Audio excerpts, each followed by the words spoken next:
John Hofmeister calls the BP spill an oil company's worst nightmare. He should know. He used to run one. He's the former president of Shell Oil. He's now the chief executive of Citizens for Affordable Energy and the author of a book that just hit shelves yesterday, Why We Hate the Oil Companies. Perhaps a fitting title when we talk about a crisis like the one we're looking at today. John, we've spoken earlier. You said you don't agree with the dispersants being used to break up the spill in the Gulf of Mexico, and you've got an idea for a better way to clean things up.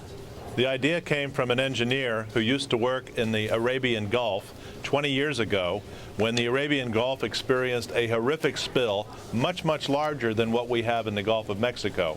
And what the companies did there was they put super tankers in formation, large million-barrel carriers that could suck the seawater and the oil on top of the seawater into the super tanker.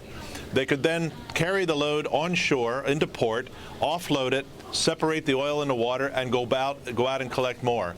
My understanding is they collected over 85% of the oil that was released in the spill, much larger than in the Gulf of Mexico.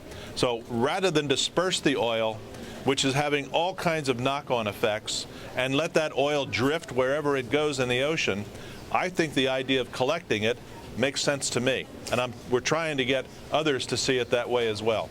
Well, we're waiting to see if BP does in fact go through with this so-called top kill strategy.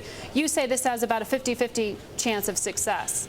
Yeah, the real risk here is what is the integrity of the blowout protector? Can it handle the liquids being crammed down the system into the pipe? Compressors of about 35,000 horsepower are going to drive that drilling mud through the pipes, through a blowout protector whose integrity is in question. We're also looking at 5,000 feet of pipe, which has to hold together. The connections between the pipe, the manifold, the blowout protector, all at 5,000 feet below the sea level. This has simply never been done. It's the right idea.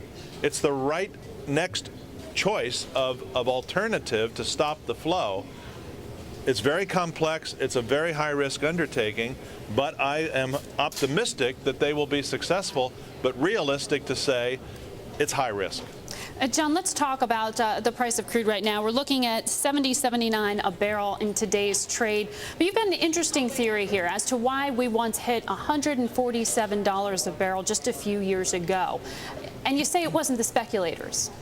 I don't think it was the speculators. Speculation is always part of a commodity trading, but we couldn't have gone from $100 a barrel to $147 a barrel in less than 6 months the way we did if something wasn't driving demand. And what was driving demand, which I talk about in my book, were the 2008 Olympics in China, where China needed to have clean air for the Olympics. They could not stand the international reputation damage if they actually had athletes refusing to perform because of polluted air.